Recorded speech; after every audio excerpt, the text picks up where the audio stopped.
Hello, my name is Luke. And my name is Piers. And welcome to On the Gallery Floor, a new contemporary art podcast where artists and audiences get to interview each other. Yes, artists answer your questions while getting to ask some of their own too.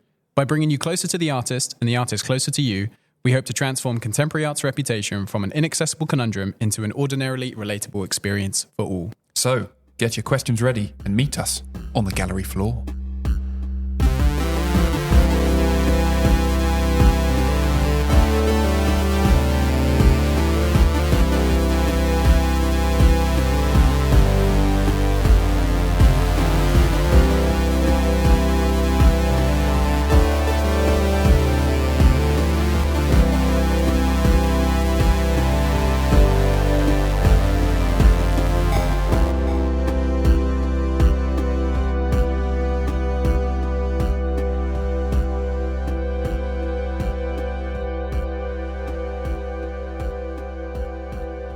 In this final episode of the season, can you believe it? Luke and I share what we have loved and learned from past exhibitions and how they have formed our ongoing engagement with all things creative.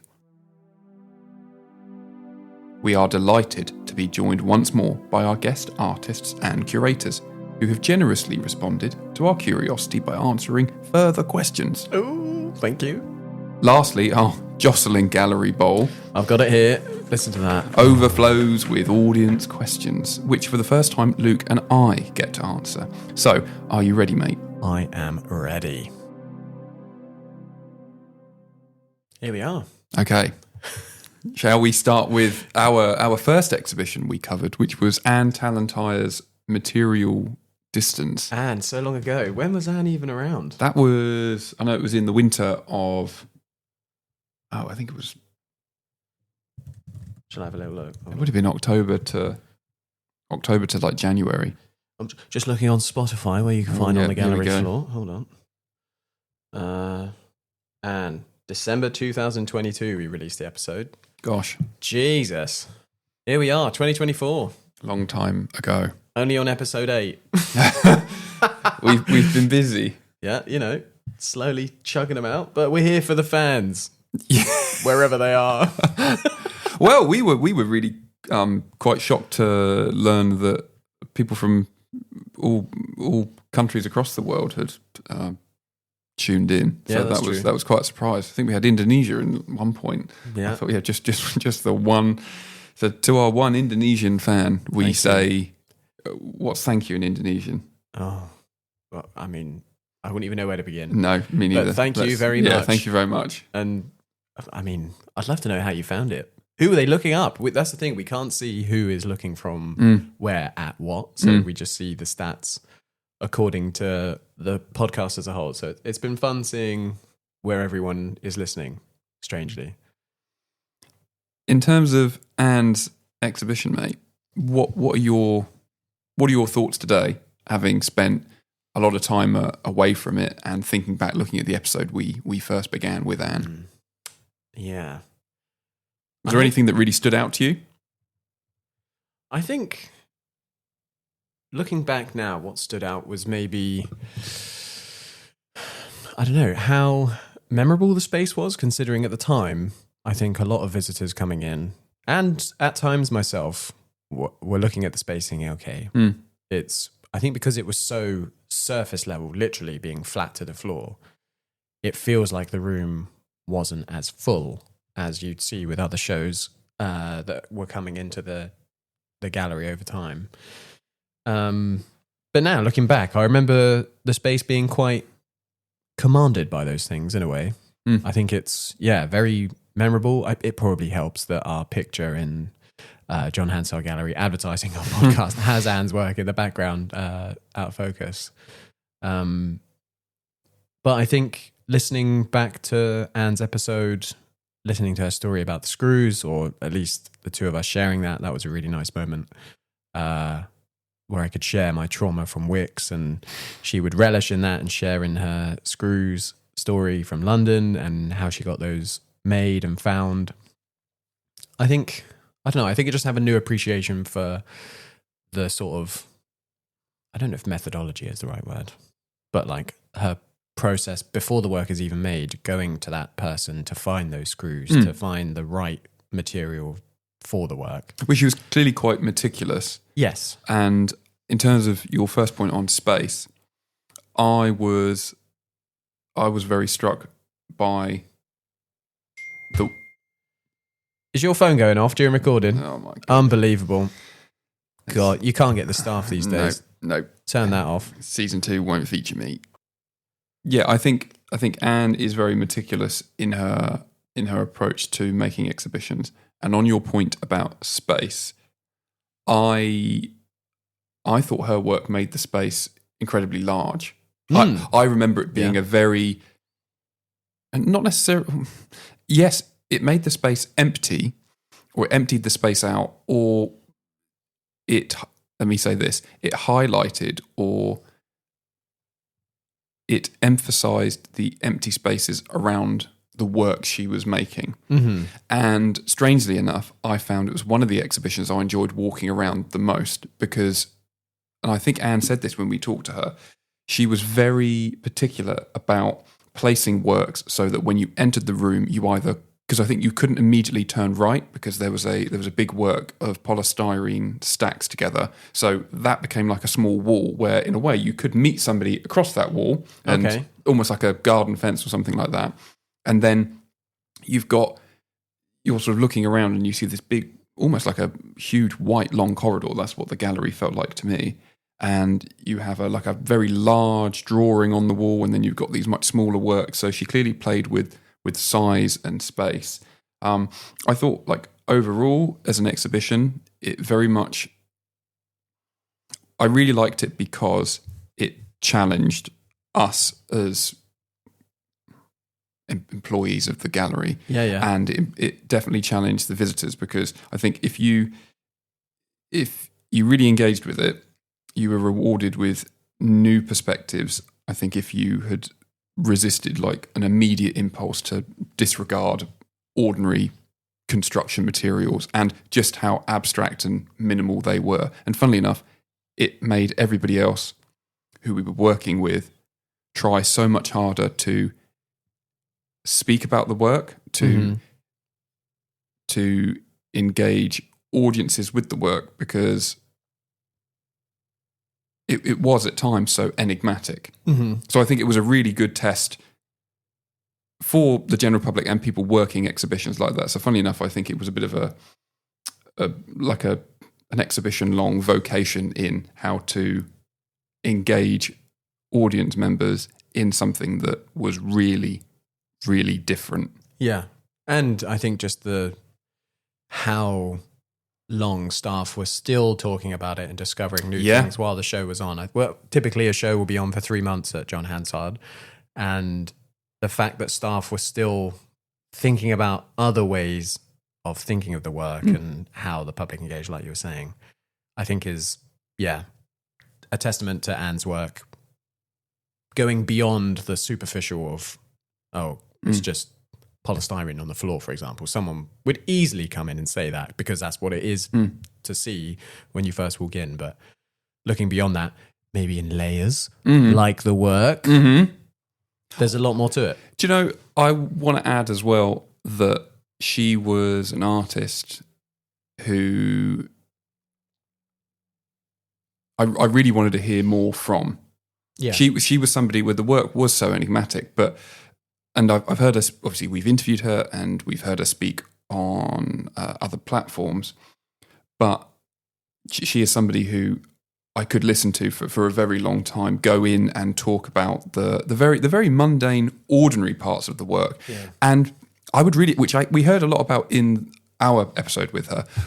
I'd like to know more about her theoretical and philosophical ideas that, in contrast with the more mundane, ordinary stories that come with her work and how we would relate to these construction materials that are in our everyday life. I would really like to know about her more sort of profound ideas and things like that, really. I think what was also really cool when we talked to her was she mentioned, do you remember when we said, why didn't you become an architect? or why did you not? And I thought this was really interesting about her exhibition in particular and how people can engage with art as well, in that she said, I wasn't very good at maths. And I was like, cool, yeah, totally with you there. But she then said, I became more interested in architecture through working through art.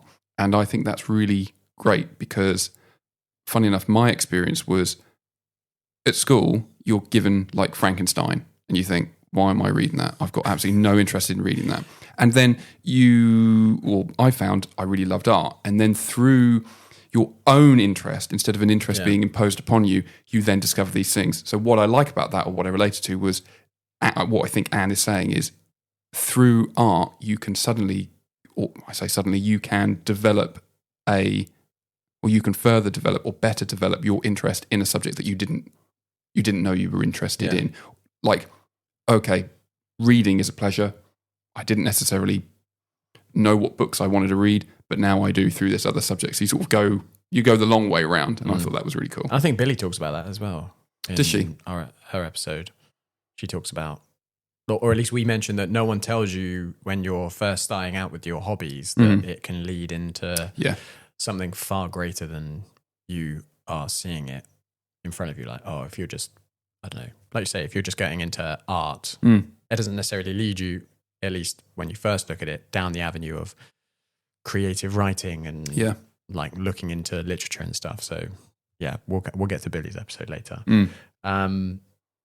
I think I would have just liked Anne's episode to be longer. I think because it was our first episode, I think we recorded it just before she went on to then do an event at the gallery. So thank you, Anne, for giving us your time before even doing an event. That's huge. But I think now that we've had longer episodes since, and hopefully we'd have maybe done it at a time when Anne was more available, we could have got more out of her. And I think maybe you could have then picked her brain more so into the roots of the philosophical elements or whatever it is that you wanted to hear. Yeah. That would have been fun. I think as well, we were so keen on making this this really wonderful, abstract, enigmatic show incredibly accessible that I think we forgot another side, which is equally interesting, which is perhaps the more difficult side. And it's not to say that's inaccessible, but it's still being able to communicate the ideas that perhaps people aren't so familiar with in a way that is exciting and engaging. So that would have been something that, had we had another chance, and who knows, we might get to see Anne again. It'd be good to do that next time. Maybe one day.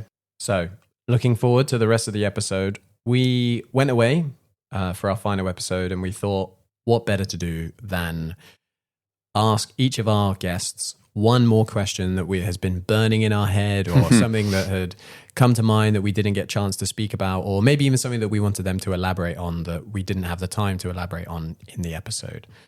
So each guest, one more question. We've got one for Anne here. Would you like me to read it?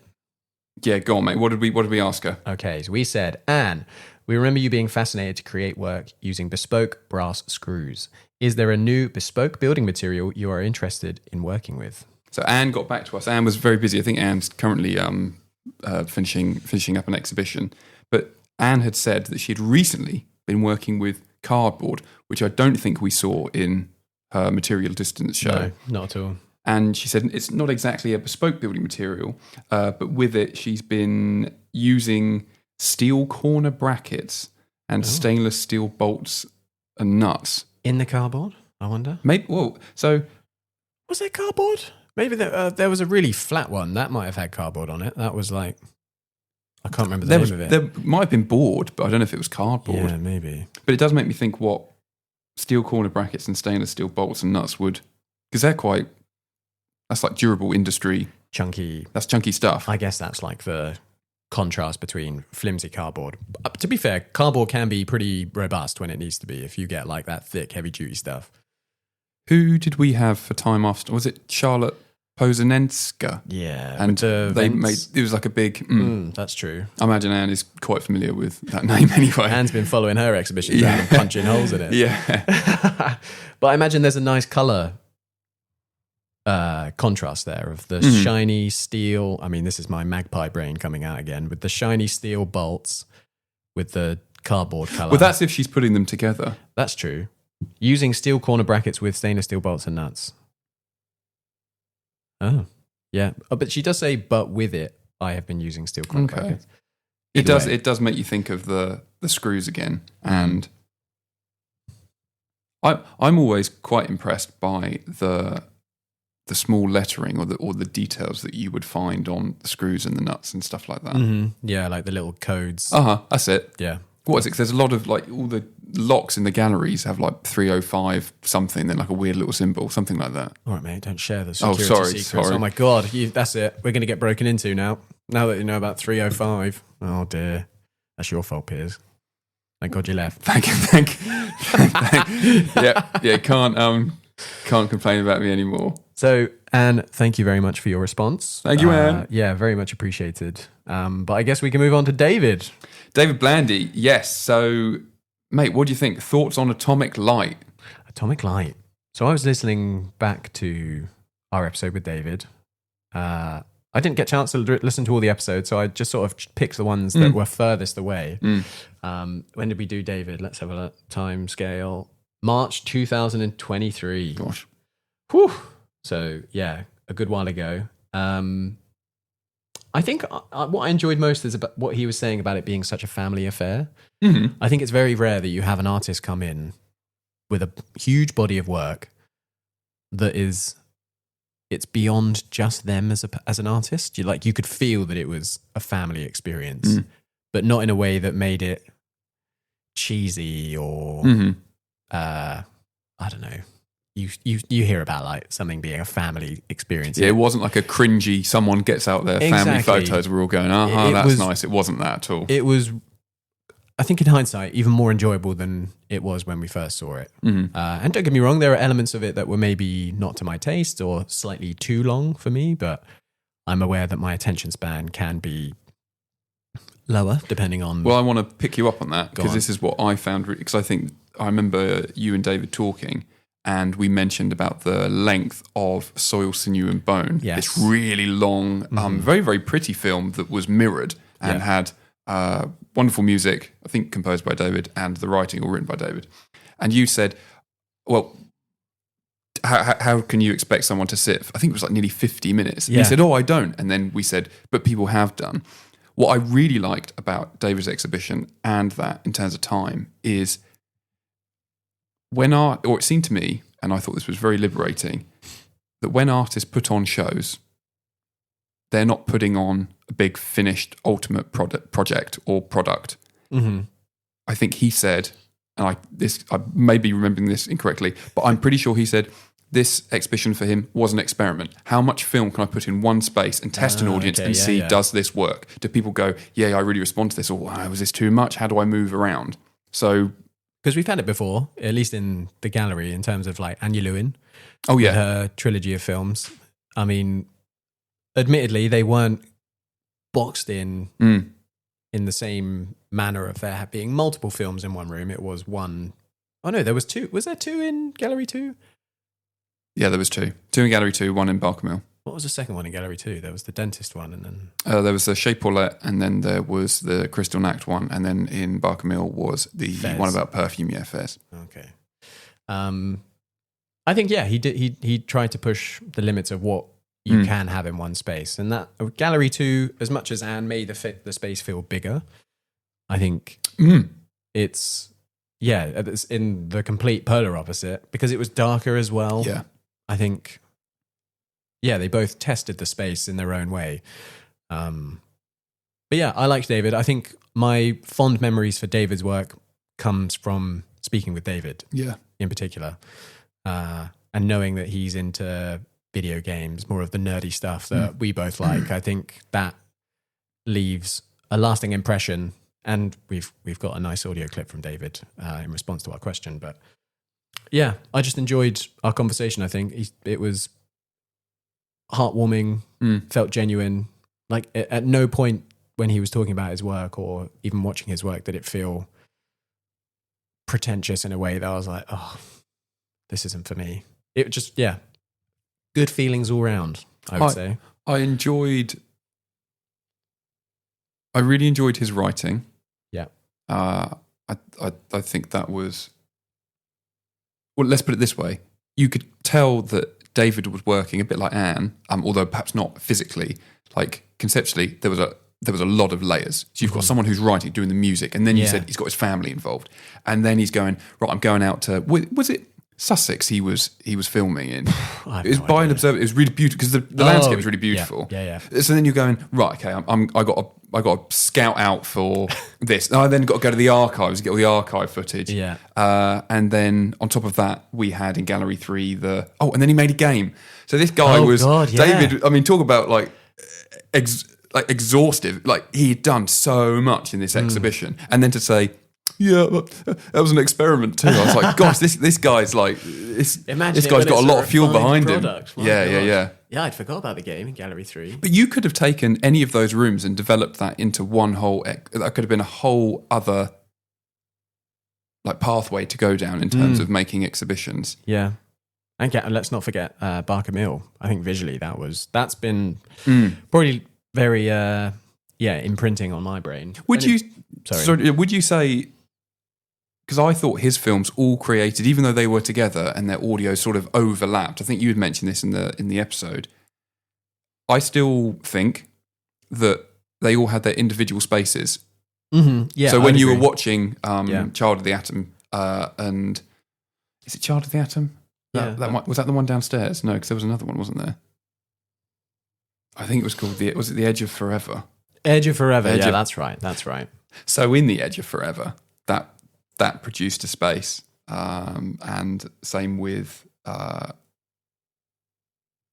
Empire. Swords in Your Bone. That was the reflected one, and it was Empire of the Swamp, which was in Barker Mill. Yes, and I think the lighting.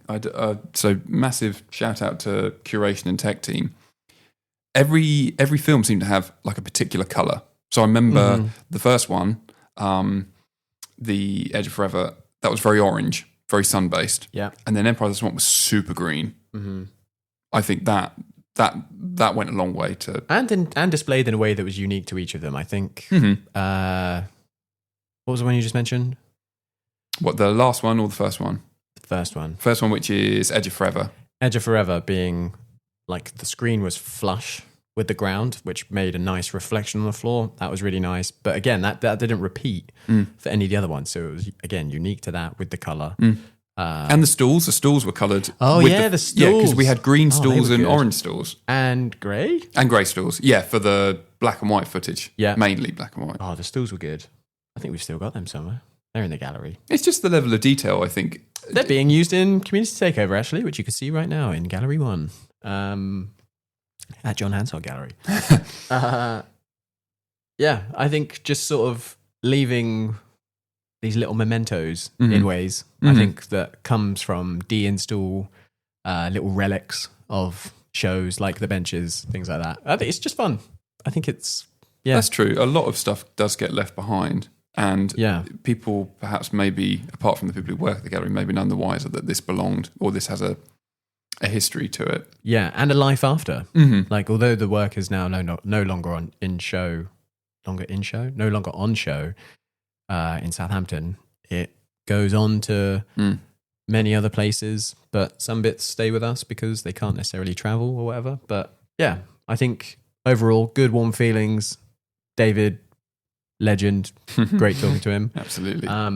I guess, did you want to take us on to his question, Piers? Yeah. So David very, very kindly has sent us a little voice note because we asked him this question, which was, David, have you played any new video games and have they influenced current projects? So here's his voice note now for you all. I've been thinking a lot about how games can change your psychological state. And so I've been looking again at Chris Bissett's The Wretched, which is a solo game, a game that you play with a pack of cards and a Jenga tower. And the Jenga tower is there as a constant reminder of the possibility of your demise. You pull from it whenever something bad happens in the fiction, as kind of created by the cards that you pull out. Each card prompts you to another action tells you something else that's happening to you in this abandoned spaceship. You're the last survivor, and you know that there's an alien outside on the hull somewhere.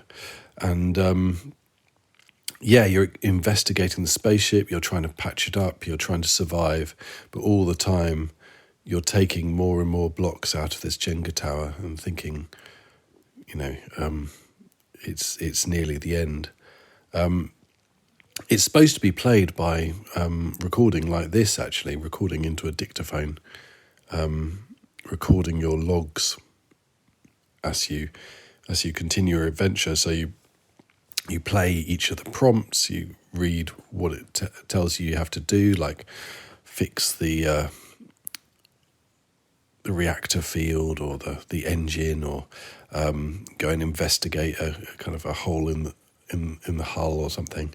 And then at the end of the day, after you've fulfilled your tasks, you record a voice note like this, and so these, getting more and more desperate as you go through. And it never ends well, which is why it's called The Wretched. It always ends with there's no way to actually kind of come out of it alive, but it's the journey there that becomes the key thing. And I'm quite interested in trying to bring some of that feeling, not necessarily the utter dread, but more the altered psychological state into a new work of mine that I'm just kind of mulling over how to go about. I'm thinking about making a work around a remote research station that's kind of developing a particular seed, and then things going a little bit wrong as the kind of the experiments and the genetic engineering kind of take a hold, taking a sort of some sort of strand from things like Roadside Picnic and Solaris and Annihilation, these sorts of sci-fi tropes, but think about the potential weirdnesses and horror of monocultures and the problems inherent in that. So it's not a video game, but it's a tabletop role play game. So I hope that answers your question somewhat. Wow. Yeah, that sounds like an exhibition I want to go to. I mean, I'm just imagining playing the game. I'd probably take one block out and it'd just fall over immediately. Instant death. That's probably what it says on the brick. I don't know. I'm assuming stuff. It'd be cool if stuff is written on the brick as you pull it out, and that gives you a task. I don't know. But I know there's cards. But does it come with its own Jenga tower? Do you have to buy a Jenga tower? I imagine it would come in the box. Yeah, no? What a scam that would be. Yeah. Buy the game. Go Plus, buy Jenga. Please go buy Jenga as well. Yeah, it's not even like a branded version of their game. It's just go and buy Jenga actual. That would be ridiculous. Wow. I think I imagine that would be a very immersive exhibition if David was to go down that line. Mm. So yeah, we asked if that's influenced any current projects. So the idea that he's taking the feeling more so, not necessarily the dread, like he said, which I mean is quite funny to imagine that you'd walk into an exhibition and you just get this sense of impending doom. Well, considering his last exhibition was about a bomb going off. I mean, yeah, that's true. Like, it was hardly like flowers and rainbows. No, not really. I like the idea of pulling like an atmosphere or a feeling from games, because I think depending on what you're playing, I mean, for example, at the moment, Elden Ring, playing that, something called Chivalry 2, they provide such a wealth of feeling, whether that's pride, anger, which I certainly did with Elden Ring, and I'm sure you can share that too, Piers. Am I right? Don't leave me hanging up. Thank you. No. And Chivalry just being like Call of Duty, but with medieval weaponry, and you're just smashing each other to pieces and screaming in game, not in real life. Sometimes.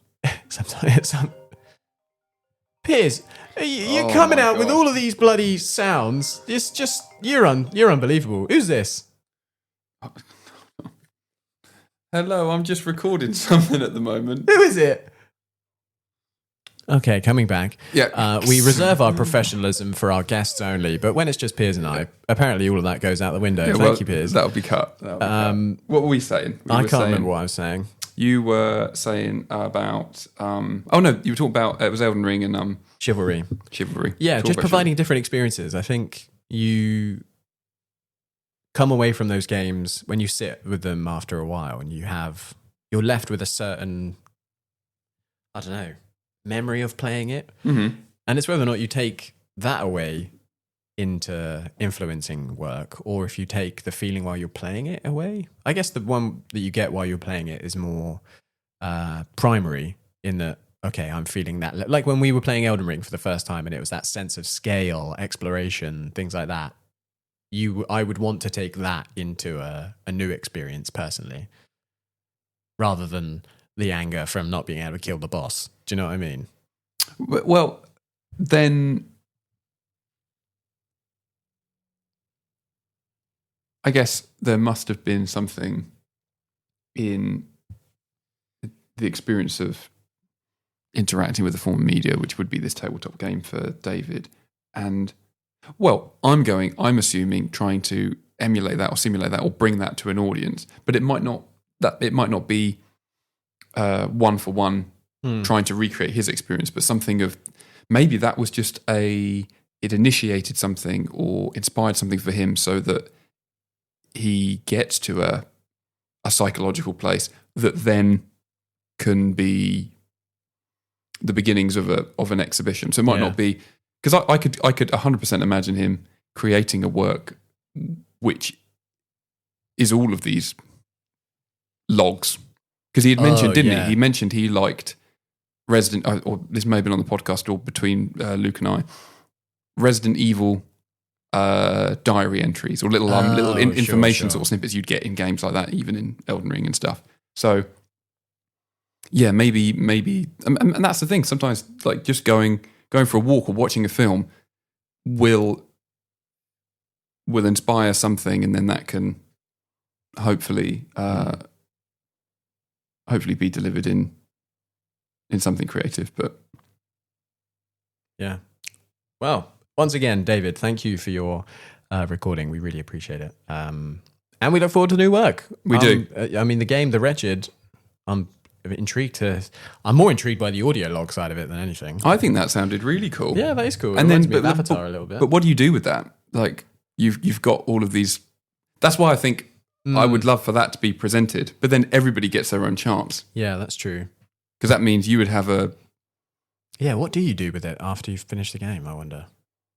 Because I think that's super. Funny enough, that game. Why I keep thinking that there could be a whole exhibition or a whole film or even a television series based out of something like that. That's given you something, a base, which then creates your own media. It could even feed into the next time you play it, in that you listen back to the audio logs of a fallen bloody captain or something, and then you're like, oh my God, what happened to them? Okay, yeah, there's an alien on the outside of the ship. Oh my God. And then you slowly discover the story through your own previous logs. That'd be cool. Either way. Moving on to Mel Doward Jelinek. Mel who was one of the initiators of what does Working Together create. Yeah, episode 3, which came out in, have a guess. No, that came out the same, or just after David? Yeah, not long actually. May 2023. Okay. So not long after at all. Yeah, what were your thoughts on... Well, it was a much smaller exhibition, wasn't it? Because it was on the John Hansard Gallery's mezzanine, which is often used for community exhibitions and exhibitions between exhibitions. So it's a very useful space to have. I remember distinctly just how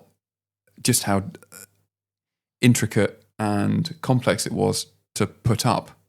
Oh yeah, because it was a sun filled with loads and loads of small paper cutouts. I forgot about that.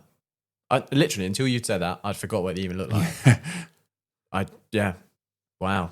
Well, thank you to our tech team for Lee, Emma, all of your hard work putting that together, because I remember walking past on the occasional Monday when you were doing it, and my God, talk about layers upon layers, because it was, you had to start from the middle and then work your way out, I guess.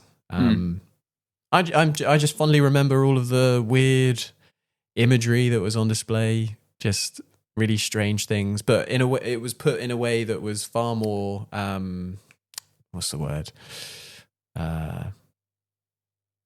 Like visitors could appreciate that level of artwork in themselves more so than seeing something real high end.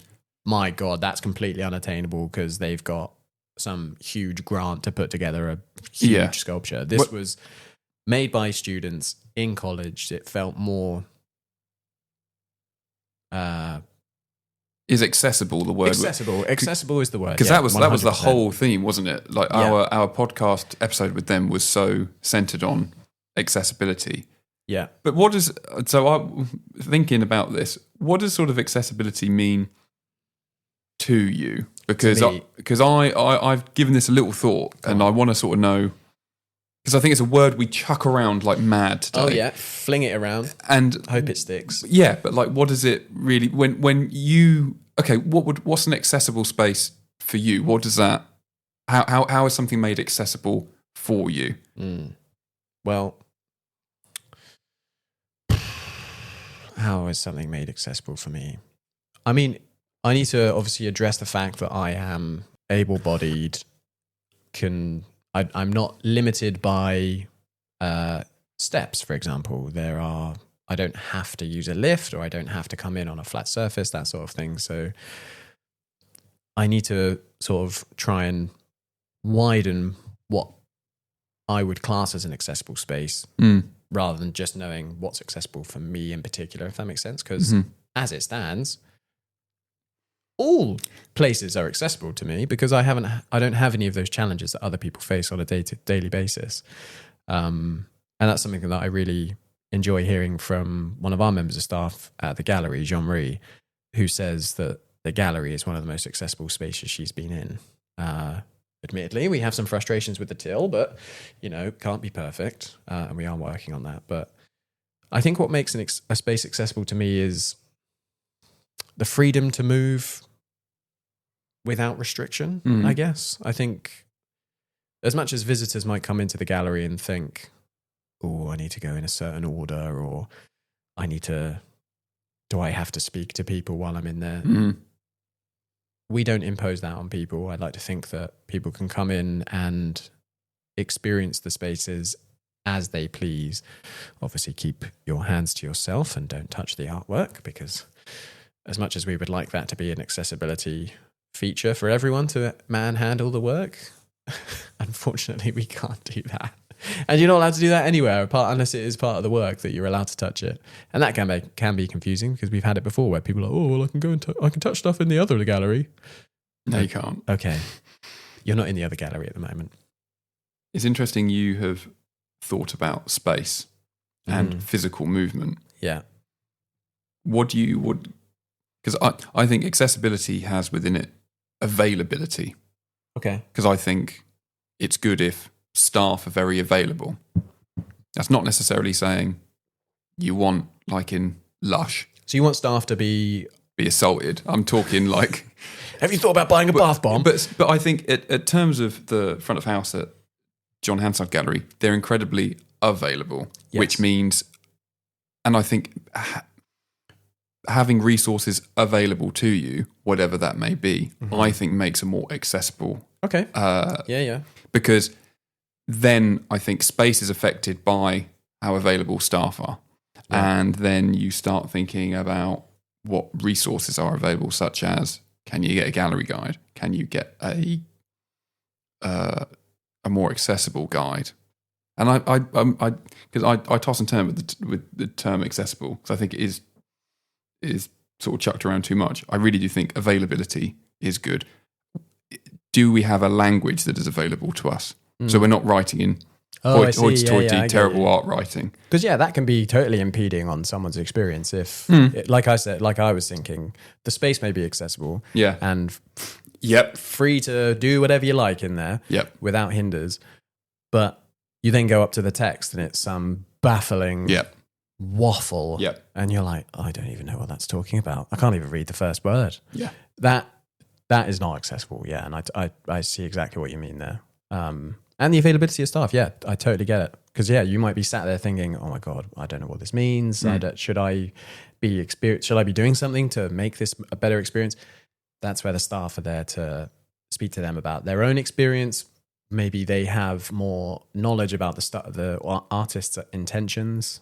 Accessibility is a difficult one because, like you say, there are so many strands to what make the unifying rope that is accessibility. But I think you've picked up on another thing here, which is usage. That things are available or accessible because they're ready to be used.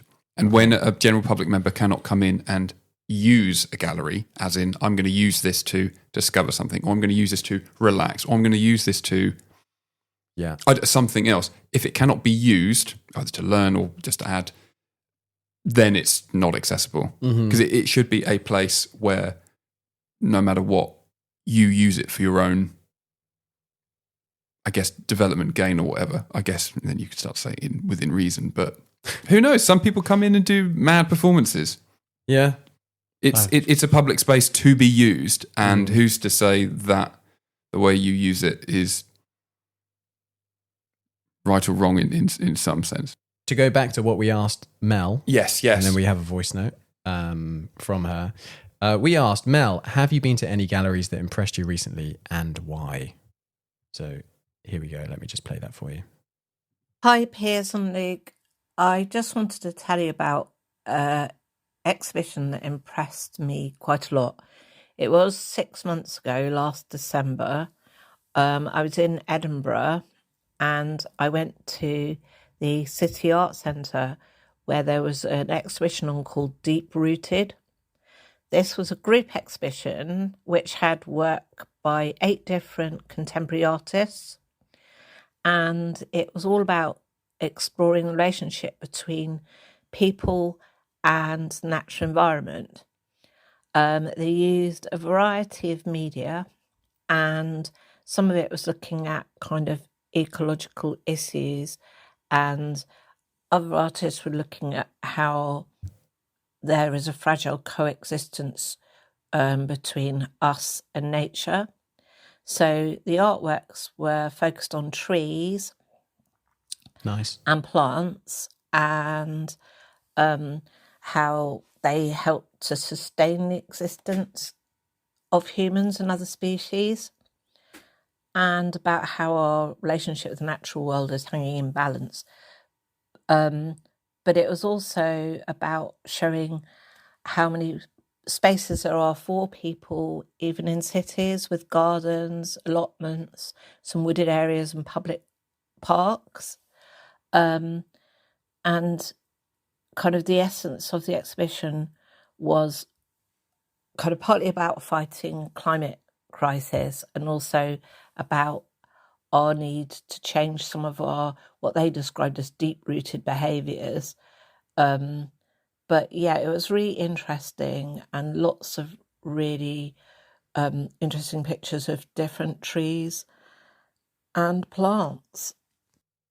God, sounds like an exhibition you should have gone and seen, mate. Yeah, well, Mel, God, I feel like I should have been there. Yeah, an exhibition that had a lot of trees in sounds right up my street.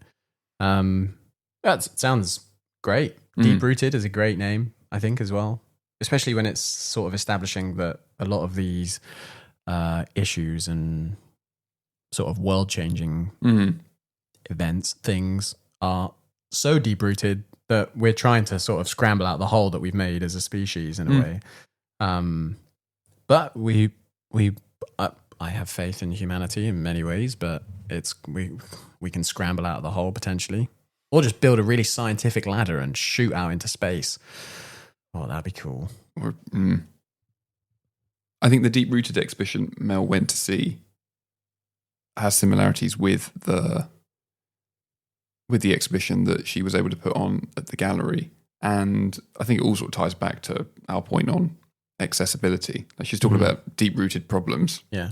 Like what deep-rooted problems in galleries do we need to solve? Yeah, that's a very good point. Yeah, that's true. And I think her exhibition, along with Leah and Sarah and the other people involved, there was an attempt to bring or invite those who aren't used to gallery spaces into galleries and sort of change perspectives there. Oh, what a lovely thought! What a lovely What a lovely little thought you made lovely there. thought. Yeah, I think ultimately, Mel, thank you so much for all the sort of effort that you put in joining us on the podcast, taking the time to record the voice note as well. So but we definitely need more. We need more. I think artwork displayed by local residents. Yeah, totally agree. Because in a way, otherwise you do sort of how do I say this without swearing? Alienate. You alienate people, and I've seen a couple of galleries that have been quite radical with this, which is there is frequently like bi-monthly exhibitions that are held and exhibit local residents' works. Things are going to vary in quality, but I mean that's when you really. That doesn't matter. Yeah. No. Varying quality does not. Yeah, but could you imagine for some people aren't. I don't know if I've said this before. Some people aren't thinking, "Oh, I want to be an artist for a career," or "I want to have a career as an artist." Some people want to go home, be proud, and say, "Did you know that my work's in this space, and you can come and see it?" And it's a day out. It's just a day out, and that's a special moment for somebody. And it's that's exciting something for people to go into a gallery and see a name that they know. Yeah. Or like, as in not just that, I know of this person, but I know who made this, and now they've got it on display and everyone gets to see it. I think that's just really cool. And then you know what you do with that? If you have them bi-monthly, perhaps there are exhibition favourites, and then later down the line you invite 5 or 6 people whose work people really engaged with, and you bring it back. Yeah. These ideas we're gonna patent. We're going to make our own gallery, and we'll be the leading the charge on this. Yeah, these are our ideas. But for anyone listening that owns an organisation and is capable of putting shows up, come bloody talk to us. Come talk to us. But believe me, I'll chat your ear off. The local community, you know, they're itching for shows, and we see it all the time. And it's nice. It's nice when we can finally say that this is local work by local people. It's just nice. Yeah, it feels good. Okay. Cool. Moving on to, we were unfortunate in not receiving anything from Billy. I think Billy's super busy at the moment, so sadly unable to get hold of her. But we can. What did you think of the show and in the episode? It was great. I think, the episode was fantastic. Billy was so eloquent and very much very natural in sort of commanding her responses in a way. She knew what she wanted to say. She was just brilliant. I think the way she sort of implemented her personality into everything that she was talking about and her life was mesmerizing to listen to now in hindsight. It was brilliant. And I don't know, it's almost like I imagine, the version of her in the tree. Yeah. I imagine that talking when I listen back to it now in a way. It's kind of weird. Like I have more images of her patchwork layers than I do of what Billy actually looks like. Yeah, on the screen, yeah. It's really strange. I think, thinking back, I just really liked how calming it was. And I mentioned that in the episode as well, but the lightness of the work, and I think we shared different feelings about I remember being in the space. I think the lightness of the fabric, it's sort of wafting as people go by. I really enjoyed that, and just the way she spoke about it. And I think we were talking about the one that had loads of material taken out of it, and her being quite primal. She's a very primal mother. She's protective. She's fierce. And you can see that in the work, and you can really hear it when she's talking about it as well. I think that was what was really enjoyable. On top of that, I'd say, yeah, it seems as if she doesn't hesitate. Well, yeah. I'm going to give that. Let's see what happens. Yeah. Which for many people who make work, hesitation is a huge problem. Yeah. So yeah, no, clearly a quite a force. Yeah. She's decisive. She knows what she wanted to do. I did enjoy listening back to the topic about the fridge. Yeah. I wait to see that work. I've got my fingers crossed that we see a Billy Zengewa about her son opening the fridge and that sort of feeling of excitement, curiosity, just, bewilderment at what's even in there. Oh, do you know, funny you mention that, because when thinking about the episode, what stuck with me was her. What stuck with me was her confirming that what you notice or what you live can be a source for transforming images. So maybe, I don't know, as you said earlier, being on the toilet with a phone. Oh, yeah, okay. Doing the dishes, looking outside the window. Yeah. Something within that experience, something contained within that experience might end up in a work because there is something unspoken that is relatable or ambiguous enough that people will impose their own story or find a narrative. Yeah. And I think she was very good at that. And funnily enough, that's very, at least in my mind, that's very, that's the real romantic idea of what an artist is. Yeah. And I know a lot of people sort of disregard this. Oh, you go to a field and then you think about things. And to be fair, it really is like that, actually. I mean, perhaps it isn't for some and it's very research heavy, but if you just, I mean, if you're alive, you will pick up things, and that inevitably, if you're wanting to transform an experience, however vague and superficial that sounds, that is involved. And I think that was at the core of what Billy was doing. She may say otherwise, but that's what I thought. Yeah. Well, as again with all our other guests, Billy, thank you for your time in joining us when we recorded with you. When did we record? We released the episode in July 2023. Look at that. Oh my. That was some time. Yeah. Who do we have next? We got Grace Lau. Episode 5, Grace Lau. Episode 5, Grace Lau. When was that? Okay, let's just get that out of the way. I've just made this a thing now that we'd say when we recorded it. September 2023. Wow. But that's not because what happened in the Marlins was it was in like February, wasn't it? Yeah, so this exhibition was put up by some of our curatorial assistants, Yu Tong Zhang and Wenjun Ji, who selected a series of photographs taken from the Southampton portraits, all taken by Richard Chung as well. So yeah, that was very interesting to see their selection, but also to relive what it was like being down in the Marlins every day, watching people come in and out. So yeah, mate, what were your thoughts on? Well, it just ties back to what we were just saying about local people, not necessarily the local artists, but seeing people that you know in the gallery in a photograph that is now part of a huge project. It's become far more than it was when it was first at Hastings. Yeah. It's become this massive touring portrait event almost in a way. I only had one day down there seeing all the people coming in, and it was brilliant. It was great. I just liked seeing everyone coming in, like so varied.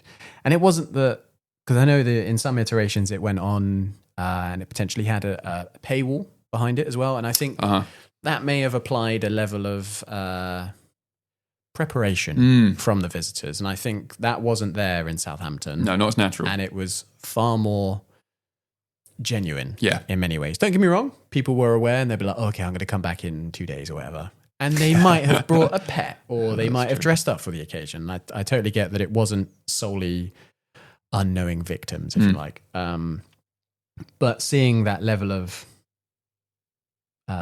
people just walking in off the street, coming in, being like, oh, okay, what's this in here? Do you want a picture?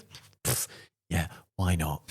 And then they just go and sit down, and then they don't even look like they're having a good time, but they're having the picture anyway. I thought that was brilliant. And I think, what did we end up with? Like 400 and... I think it was over 600. Oh my God. That's what I put in all my... no, I think, all now my you said reporting. 600. Yeah, I think you are right. Like, that's insane. And what, over a 2-week period? Yeah, like 2.5 weeks, I think. Madness. It was honestly one of the best project experiences I've seen. And You've been around the block, haven't you, Piers? I certainly have. I got scars to show for it. No, it was an exceptional project, and the amount of people who enjoyed it clearly continue to enjoy it. Yeah. And I tell you this, I think this is really important. I think all of us who were involved were super grateful to be involved with the project. For the majority of its runs in Southampton, I remember I was managing a lot of the sort of the running of it. So I was down there a lot. And as we said in the previous episode with Grace, I was in too many photos. But you got an own little album. I think I've got. Yeah, I should have had my own exhibition. It was a project that brought so many people together. I wish I'd actually visited with my family, but what was so good about it was that individuals were made important and were given time through the project. So they were completely at the centre. You went, it was a public artwork, you learnt some things, then you came away with your own family or individual portrait. And that was a gift. What other places do you go away, come away with something? Because I imagine... And you've not even had to pay for it. Yeah, you don't have to pay for it. Because you get the file, which is it's a big old file. You can have that. You can send that to a Photoshop, have that put up on your wall. I think stuff that you can take away, and it just worked perfectly for this project. I imagine it wouldn't work for every other project. But then Anne had stuff you could take away as well, which was really good. I think works very well.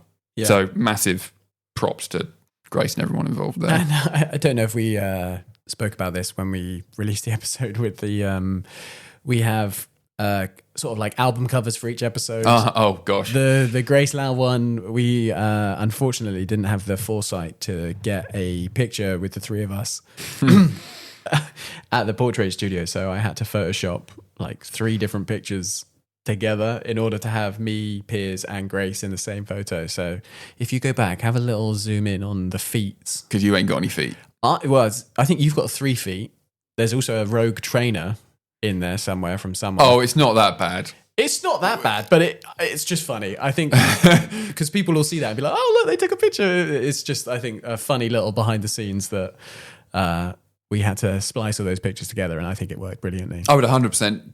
If that came back to Southampton, I'd be there like a shot. Yeah, I think so too. And I think it would be even more successful, only because so many people interacted with it. That level of word of mouth would be huge. And I like to think that there are those portraits are up in people's houses now. I would really hope so. Which is, I mean, yeah, it's just very funny. I don't know why it's funny, but it is. Well, this is really brilliant because we asked Grace a very relevant question, which is, we asked Grace, has your continued work on portraits in a Chinese studio inspired you to develop other public engagement projects? So we did get a response from Grace. It's a written response. And Grace said that the recent success of her tour has been immensely satisfying and a real learning curve. Thanks to John Hansard Gallery, who launched the co-curating public space program. That's what it was part of. And the brilliant team, so thanks for that, Grace, with the photographer Richard Chung and, as I mentioned earlier, Yu Tong and Wen Jun, plus all of the visitors who came to be photographed. So Grace continues saying, since the grand finale of our tour, because it finished, didn't it, back in St. Leonard's-on-Sea? Oh, mate. I think that's where you've got a better idea than I do. That Grace hasn't really had time to consider an entirely new project based on the premise of public engagement, but she's realised the importance of expanding public engagement portrait studio into new realms. She wonders, perhaps to tour it abroad, great idea, to gather demographic profiles and archives from foreign towns, perhaps. That'd be cool. Even to, and I think definitely should happen, even to China. So like this is like coming back to where this Yeah. really like the origins of this were. Even to China, which has a vast resource of public engagement, art, and projects to explore. That I didn't know. So I didn't know that China, according to Grace, hot on the public projects. engagement.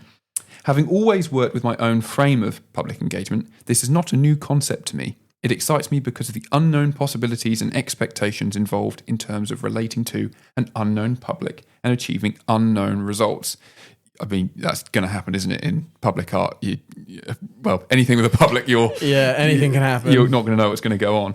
So Grace guesses she shall always be exploring the territory of public engagement through the photographic medium. So seems like it's just completely ingrained now in Grace that will just be a thing that will forever be existing.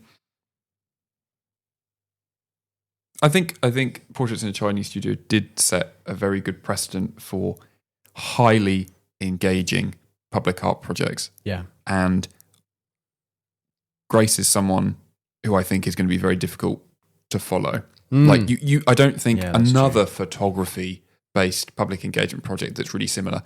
I mean, don't try. No. You then need to think, okay, what with sculpture or what with performance can. Yeah, that's true. Could it go beyond just the photograph and be something else? Interesting. Ultimately, though, Grace, thank you so much. You were fantastic, and we look forward to seeing what's next. I mean, who knows? We're very excited to see it. So thank you.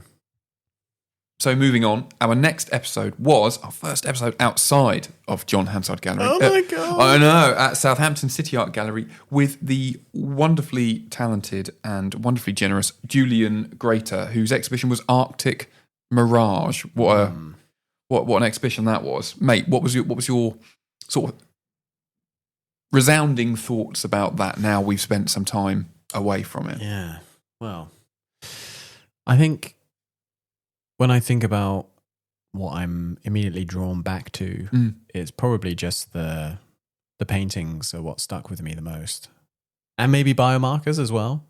Yeah, biomarkers. Is that the one that's the one that looked like they look like amoebas and they were like completely inhuman. They were mad. Yeah, loved them. Yeah, they were really cool. And hopefully we see more of that from Julian in the future. I think he wants to, because he said it isn't finished. Yeah, so hopefully that continues and we see that again. Maybe he'll have another show at City Art Gallery, who knows. But it's definitely the paintings. I think, don't get me wrong, all the other elements of the show were fantastic and visually very striking. The sort of technical ability of those sketches using ice that had melted on and the sort of skill with charcoal as well.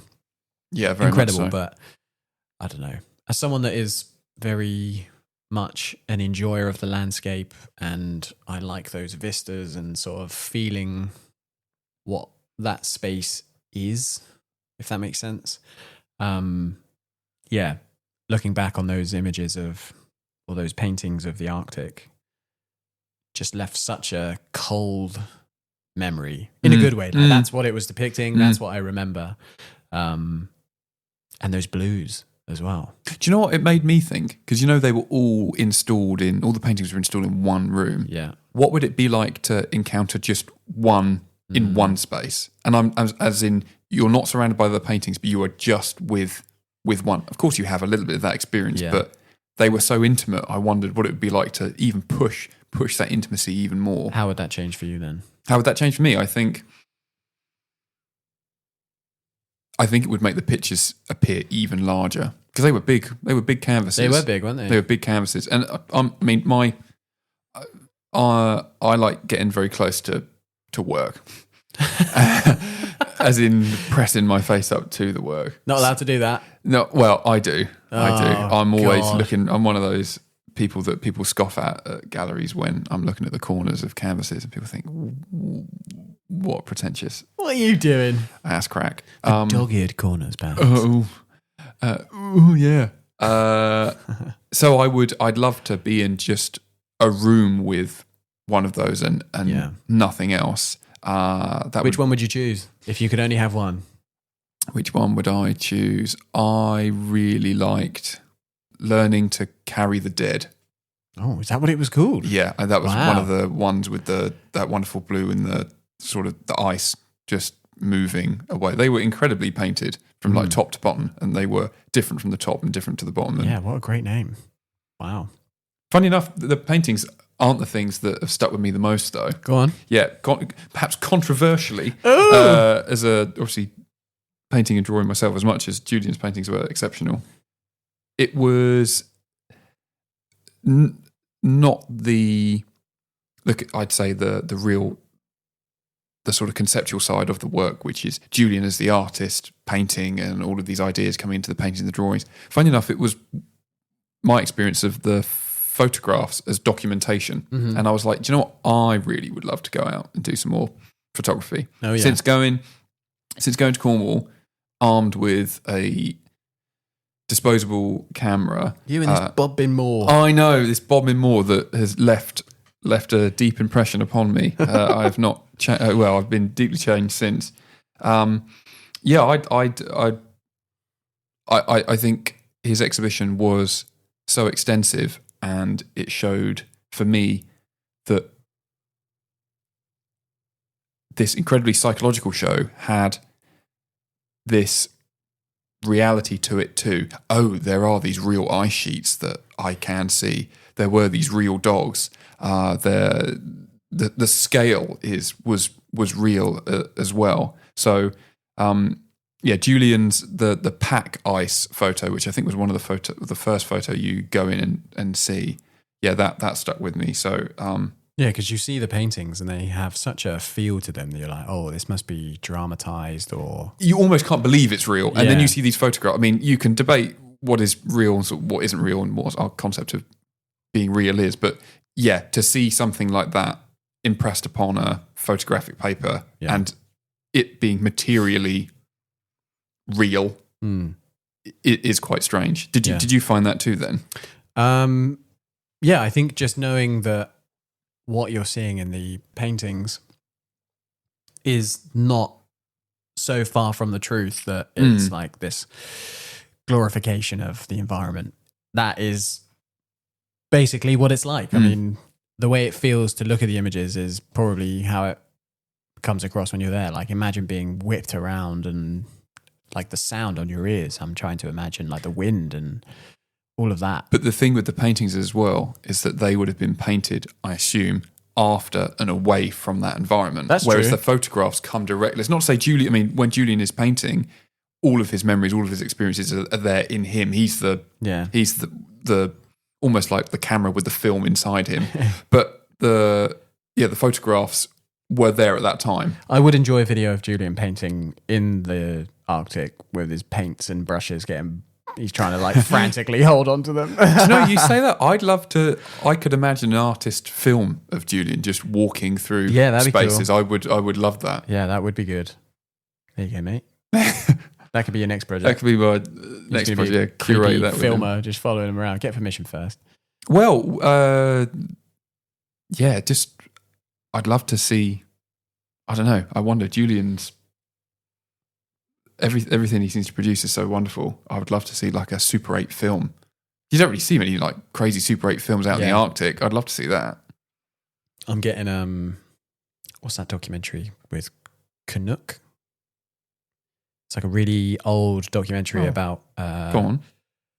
someone that was Inuit for a documentary, and it obviously, when we were talking about it in film studies, it was about what is truth and whether or not it's set up and staged to do certain things. Like, oh, they're showing us how to hunt, but are they actually going out on a hunt, or are they just pretending to have? Oh, we've just caught something. Yeah, it's about what's real, what's not, truth, editing, because as much as you're showing factual, potentially, quote unquote, there is still a decision to edit a documentary. Oh, this is all very relevant. This is, I want to find the name of this now. That's Canuck, I think, is something about Canuck. I find it funny that we've started to talk about real, unreal with Julian, because clearly it was a super psychological landscape, but it is a real landscape too. Yeah.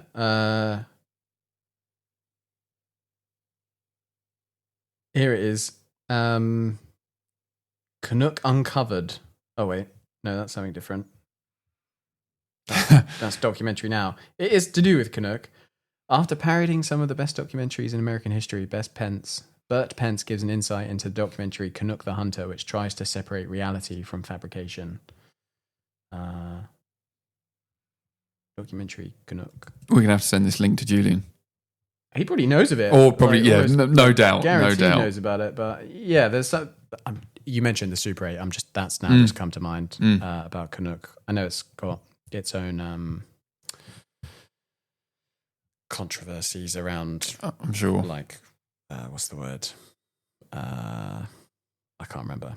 But what about... exploiting... It was funny because Julian was things. very adamant that Inuits are exploited in bad ways, and he was always when working with us, even like when we were writing our text as well, trying to be as respectful as possible. So interesting that even in that film you can't, these issues are still present. So there you go. If anyone wants to watch anything really random Canuck documentary, look it up, you'll find something. And if anybody wants to give me a Super 8 camera, cool. I find it such a shame that these things just aren't available, or at least, I know.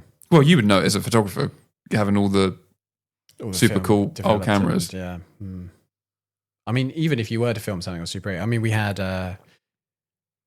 Aston Holmes Elliott. Mm-hmm.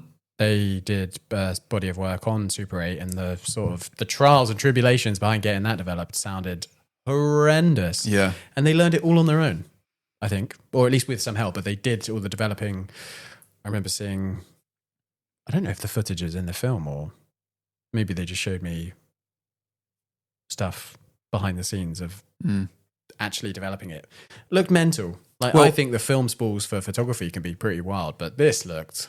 But with film really with just photography, you've got however many stills on a roll. I don't know. So our friend, an artist in Southampton, Benji Heinke, he was telling me about getting it's like 2 minutes of film. That's like quite a lot just to develop that, and that was difficult. My budget's gone. Yeah, the budget's all gone, and that's just 2 minutes of film. It's crazy, isn't it? I mean, I know it's coming back into sort of fashion, if you like. How much of that is then going to be surpassed by film simulation? I don't know. What's film simulation? So, like, for example, there's a camera called the Fujifilm X100. I think I'm getting you. And X106. That is a digital camera that applies film simulations to the JPEGs or camera files. That's not the same, is it? Simulate film stock. So it might be that you're doing portrait or you're doing one of the Fujifilms that are a bit more green. That potentially could, I mean, I hope it doesn't surpass the original genuine film. But it's a way for people to get around it without having all of the cost and added systems that come with film. It's whether or not you enjoy that, I guess. But back to Julian. We asked Julian, what did we ask Julian? We asked Julian, what advice do you have for aspiring painters today? Because he wasn't able to answer. I think we answered a little bit, but we wanted a bit more, didn't we? Dabbled on it, touched a little bit on it. We wanted a little bit more. And Julian was incredibly generous with a response that he gave us. Really in-depth, brilliant, sort of like a survival guide almost of like for aspiring painters. Absolutely. It's brilliant. It's got sections. We've done our best to summarize it. And we're going to go through it point by point, essentially, and hopefully this will do it justice. Unfortunately, we don't have the time to go over the entire document in its full length, but here we go. So I'm going to go through each section. The importance of knowledge and exposure. So it emphasizes the necessity for creative practitioners to have an in-depth understanding of their form and to stay updated on contemporary issues. Always good. Go to the exhibitions. Yeah. Highlights the importance of visiting exhibitions, both nationally and internationally, to influence and inspire one's own creative practice. That's why we're off to China next. Yeah, go in there. It's all for artist research, not for anything else. Challenges for painters. Acknowledges the financial difficulties of being a painter, including the cost of materials and the need for affordable workspace. Imagine that applies for like pretty much anybody working with materials. I mean, if I wanted to go and find a dark room. Yeah, oh my gosh. I don't even know where I'd be going, to be quite honest. And then even making your own whether if you have a house, cool. If you're renting, that's difficult. Yeah, because you might be trashing the place. And you want the freedom to be able to just sort of not worry about it. Yeah. If that makes sense. No, fair point, Julian. Moving on, relationship with galleries and institutions. Julian stresses the importance of fostering relationships with galleries and arts institutions and points out the challenges of reciprocity in career relationships with private sector galleries and the preference for public sector engagements. Moving on, working environment and solitude. He discusses the ambivalence towards managed artist spaces, advocating for solitude and isolation as a personal preference for better focus on one's practice. Yeah, because some people really do love working alone, and some people have huge teams, and people That's are true. quite big names, and really, really rely on that. But I imagine there's a balance. But what would you say, like when you're making work? I like being on my own. Yeah, Like if I was photographing, I was doing some photography for a client, for example. I don't necessarily want someone with me doing the photographs. Do you know what I mean? yeah. Because when you're at Jane Austen's house, you haven't got someone over your shoulder. That would be awful. I might have someone from Jane Austen's house helping me Uh-huh. in terms of like we're setting something up for something that needs photographing, for example, that I need someone there in terms of like assistance with certain items, like Okay. Jane Austen's writing desk, for example. I'm not allowed to touch that. So there needs to be a specialist there to move it and what have you. But in terms of photographing specifically, I don't know. I have my vision. Someone else coming in, how far can my vision move over to allow them to come in? Do you know what I mean? I think I'm just quite particular and I like my own stuff. And I like to know that what I'm making is mine. I sound incredibly possessive. No, but I think this is very interesting because isn't it funny how stuff like this is quite, or can be quite common? Because even people who work in like big groups, I was thinking of like Monster Chetwynd, who we had, who uses lots of people. I still imagine it's still got their name on it. Yeah, like when does it become... And they're the initiator, even if it's Yeah. like a huge group project and we made, everyone made different works, it's still... And you see, like in art institutions putting on exhibitions, the artist, I mean, it might be surprising to some, but the artist is not necessarily always there installing their work themselves, putting it together themselves. It's left to the exhibitions team, the tech team. We've seen it ourselves. When does it stop being the artist's work, which is interesting. I like being in solitude. I really do. I'm with you and Julian there. Yeah, I think... But you got to come out of it and have a conversation so that you're not going mad. Yeah, for sure, to sort of bounce that off of people. There's no point being in an echo chamber about it, but I want to do it on my own. Embrace that without any sort of background buzz, if you know what I mean. Oh, well, certain activity, let's call them activities. Painting, drawing, making photographs, perhaps in one's life and experience, it's one of the only times you get to be on your own, and for people to sort of go, "Oh, I respect that." Yeah, that's true. It's something that carves out a space for yourself. You like being in your own, don't you? You like being in a little tiny box. Yeah. Well, I guess maybe a bit like Julian. I just go for walks and just disappear. It seems like the moment I leave my house, everyone locks their doors and thinks, "Oh yeah, he's out. So he's on the loose. Yeah, we'll let him out." We go back inside. So that was working environment and solitude. Yeah, Julian. fab. Moving on to navigating the art world. Julian advises emerging artists to participate in open submissions, build an online presence, and maintain professional relationships. Testify to that. He also emphasizes the importance of being organized, keeping a current CV, and archiving your work. Yeah, that's important. Yeah, like archiving your work. I mean, I like to think back to all the work I've made in university. I don't know where half of that's gone. I've got my final major project in a box, like an archival sort of print box. I don't know where anything else is. Honestly, it could be in the bin. I'm not sure. But then you've got, but now you've got loads of files of all your I've got all my photographs. files and stuff, and I make a point of like doing file management and making sure it's all in its own place to some extent. Don't get me wrong, like it can be a bit wild. I think if you were to say, "Oh, I've seen that picture of yours, Luke. Where is it?" I probably would have a minor meltdown. Sure. before finding it. I'd get there eventually. It's somewhere. But yeah, archiving your work, I think that's a really good one. I think gallery, what was it? Was it the previous one about gallery relationships? Advises emerging artists to participate in open submissions, open submissions. build an online presence, and maintain professional relationships. Yeah. Professional relationships are, just even as, I would add to that, even as emerging, don't let people take the piss. Like, they got to respect you as much as you're sort of respecting them. And just because you're a newbie on the block doesn't mean you can be walked over. Yeah. Totally and not be respected. Otherwise, don't work with people. And then I would naughtily say, make a point about people places that didn't respect you, because I don't think they deserve time to have your work. I just it's no good for you. It's not good for them either. Yeah. I can see Piers getting all red. Okay. Education and career development recommends committing to a BA and an MFA for better exhibition opportunities in networking. Yeah, I think as much as people would be like, "Ooh, I don't want to fork out. I don't want to be in debt. Don't want to go to uni. This, that, and the other. What's it going to do for me?" Feet pics online, done. Sorted. Yeah. Covered. That's what's going to cover my MFA. I didn't think I would need university. I finally went, and I've made a network of people in Southampton that I wouldn't have made otherwise, really. It can be hugely beneficial. I'm not saying that everyone that goes to university is going to have that experience, but if you put the effort in, if you make those connections, it's always who you know. As much as you think what you know is important, who you know is equally, if not more important, to sort of get your foot in the door, sort of have those new conversations with other people. Yeah, don't be a cock.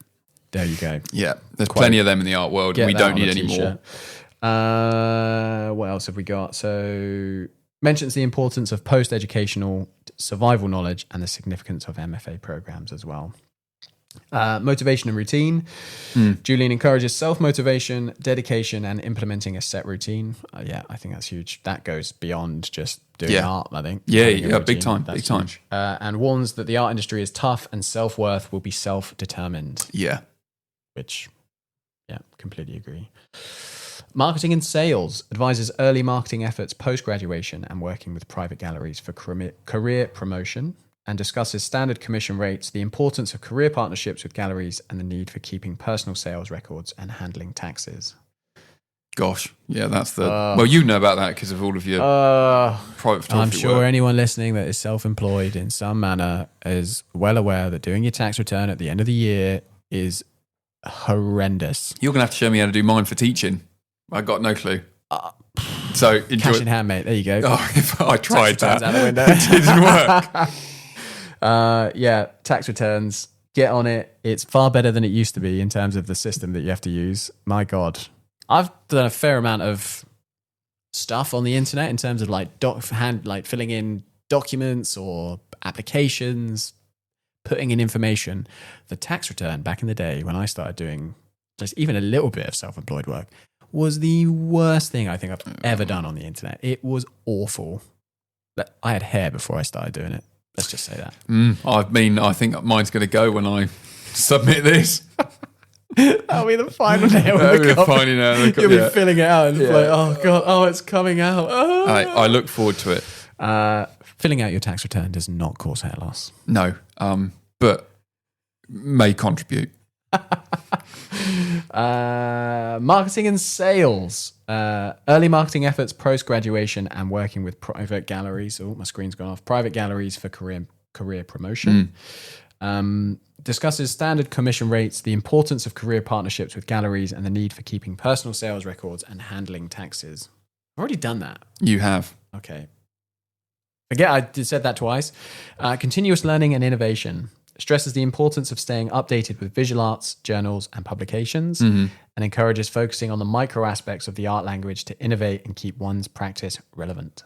Do you know, I agree with that. One thing I would want to chuck in, this bit of a personal thing, sometimes just get away from everything that everybody else is doing, because sometimes that you start thinking, oh gosh, I should be doing that. Oh, I should be doing that. And you just need time away from perhaps the journals and the exhibitions to get on and crack on with your work. and then feel, even in some fantasy land, that, oh yeah, I'm making headway here. Mm-hmm. But ultimately, yeah, if for whatever reason someone is hearing that, they're hearing the points that we've summarized, if you would like to read the document in its entirety, please get in touch with us and we'll do our best to share that with you. Yeah. Julian, thank you for all of your time. What a start. Over the time that we've spent with you, both in person and online, in emails and discussions. The time you've given us and devoted to being in contact with us has been, unrivaled, really. Yeah. You've been fantastic, and we'll be seeing you next exhibition for thank sure. Thank you so much. And that brings us to a close on Julian. And then our final episode of season 1, aside from this one, Ros Carter. Yeah, Silences and Stories. That was our episode 7, which was new for us because we were not only talking about an artist who's sadly not alive anymore, but we were talking to a curator too. So it was a bit of a double whammy of... And a colleague. And a colleague, yes. I think, it's interesting for us doing these in that we are talking with people that we don't necessarily have history with, or we're meeting them potentially for the first time. Billy, for example. Yep. That was the first time we'd ever spoken with Billy. Yeah, it was on FaceTime. And it was on FaceTime, and it's been recorded for the world to hear. Yeah. But with Ros, me and you have worked with Ros for Long 6 time. years. And I guess we were breaking new ground in talking with someone that we've had such a long time with. And it was fun. It was really fun. What are your thoughts? Well, my thoughts, it's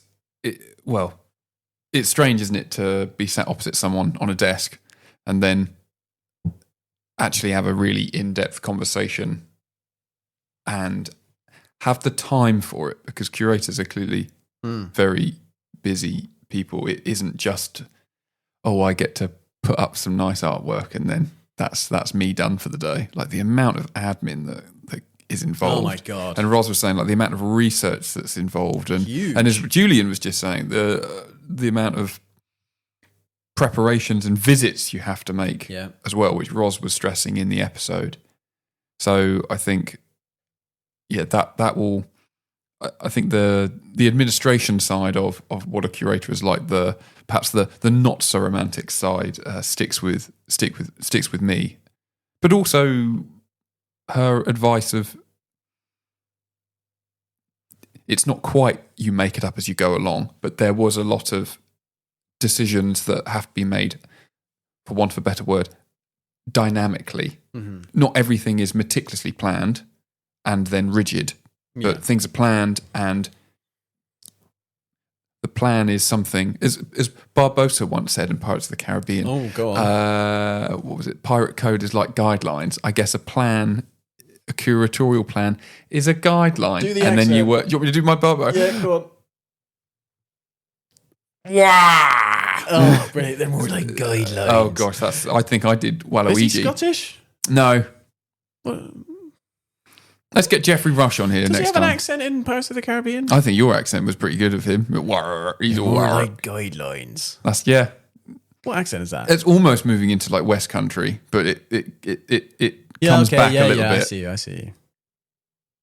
I think Ros definitely achieved her aim, which was to bring Piers, this artist that really hadn't been known outside of Scandinavian regions, to I guess, make her more international. Yeah.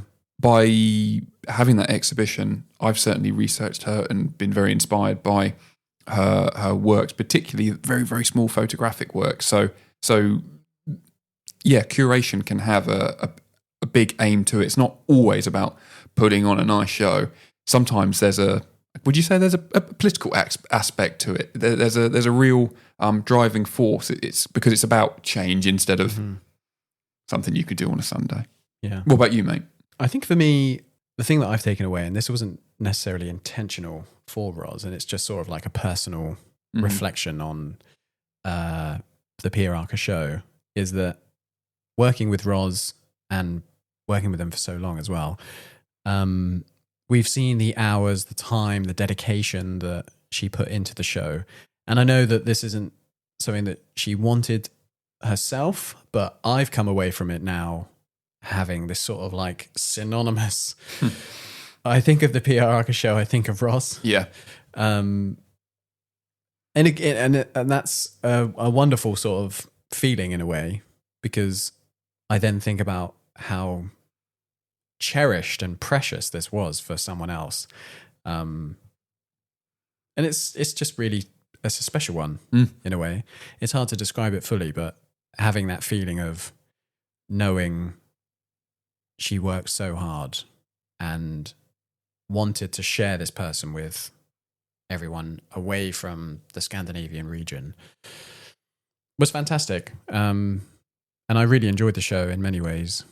Like those little tiny photographs, and even just on a sort of visitor experience level of having Pia in the nude, crawling around, ripping up a piece of paper, but you've got to, warn the parents before they go in, sort of thing. When they had children with them, it was just, it's one of those shows that you can discuss in so many ways with visitors that I really liked. And not that I necessarily did it a huge amount myself, but watching staff do it, even just talking with staff about the work as well. I think you learn, particularly from that exhibition, how to curate multiple works. There was sculpture, as you said. There was the film of Pia on the crawling around, and like the way the screen was on the floor but slightly tilted up. That you have, you've got a camera obscura next to the work it actually produced. Yeah, you've got various corners around the gallery. It's you learn a lot by working in a gallery, you would hope. But ultimately, Ros provided a unique experience for this show because we were working with them. We saw the lead up, the build up, the book that came out as well. I work with one of the technicians that worked tirelessly, tremendously on the coffee pods. Oh yes, shout out to you! You smashed it. Putting that together, the sort of, what's the word? The sort of like putting together all the values and the quantities and sourcing all the coffee to go in the coffee parcels. Not many people, they might not know that if they didn't speak to anyone while they were visiting the show. But the coffee parcels on the floor, you wouldn't know, would you? Yeah, you wouldn't know. You wouldn't know, can't see it. No. Inside the parcels that were on the floor, they were full of coffee, like dried out coffee from local coffee shops nearby that Emma sourced. And you wouldn't know that because you can't see inside the parcel. There might be a faint whiff of coffee, which people might just start spraying coffee smell everywhere. Do you know what I mean? But no, it was authentic to Pia's process and was a genuine recreation of her work. Well, funny you say that, because at the gallery, it's similar to what Anne was saying. You really need, or it's really good when colleagues, employees can enrich the visitor experience through these small anecdotes. Yeah. If we didn't communicate with our technician team or didn't communicate with the artists or have these small stories, you don't get that extra special quality of care. And that's what makes up, for some, that might make the work. Oh my gosh, I didn't realise this. So this isn't the real work? Someone had to recreate this and then do all the research. Oh my god, okay. Yeah. And put it together off of like the back of maybe 2 pictures, I think Emma had, which is absurd. To then have that little resource and sort of make something out of it that looked the bee's knees, it looked the part, it looked authentic. Well, you said earlier, it may even inspire people to become technicians and blur that line between technician and artist, because really, I mean, our technicians were recreating work themselves. Yeah. And some people might get very interested in that as an artist or as just as a career too. So yeah, like you were saying, anecdotally, this one is I'd say so. Going to be far more memorable moving forward. It was obviously it's the most recent show that we've had on the podcast, but yeah, overall, great, top notch.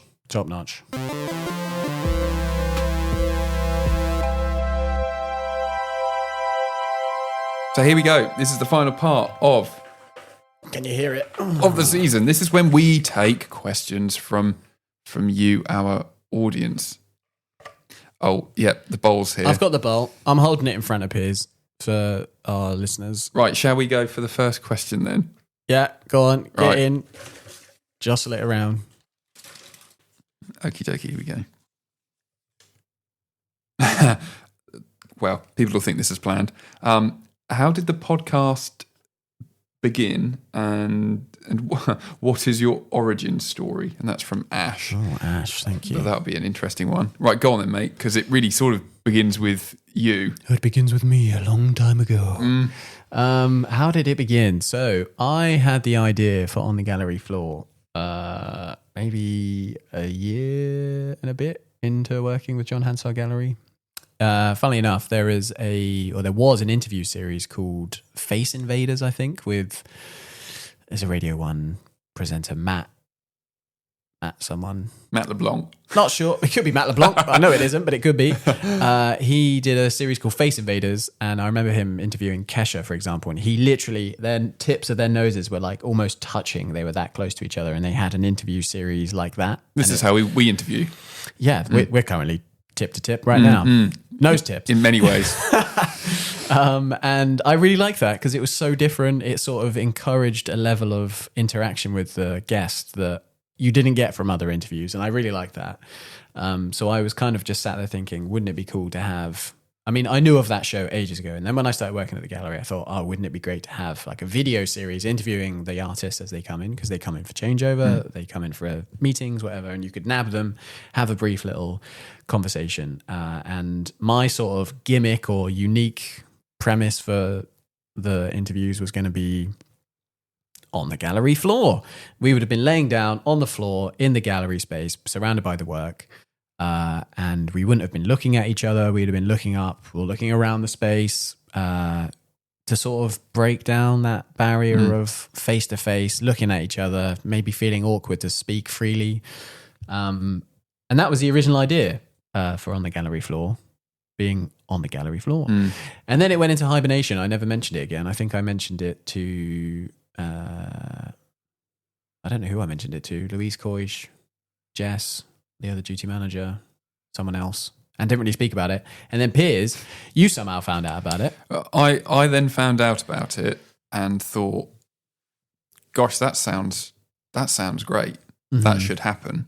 And Luke's failed to mention that before On the Gallery Floor, Luke had a series called Gallery Assistants. That's true. Which I took part on, I really, really loved.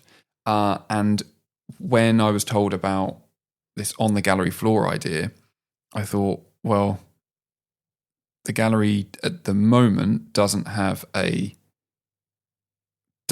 artist interview series. And Luke and I both had very strong ideas about what is accessible, what's engaging, what's good communication. And I said to Luke, okay, tell me a bit about this because I think this should happen. And then we met and thought about a structure, which is a structure that we still use today.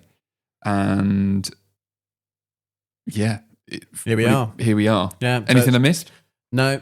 So yeah, I had the idea, but it's really thanks to you that it's even a thing now. Because you're the one that brought it out of hibernation. When you see a good idea and you think, oh well, that shouldn't disappear.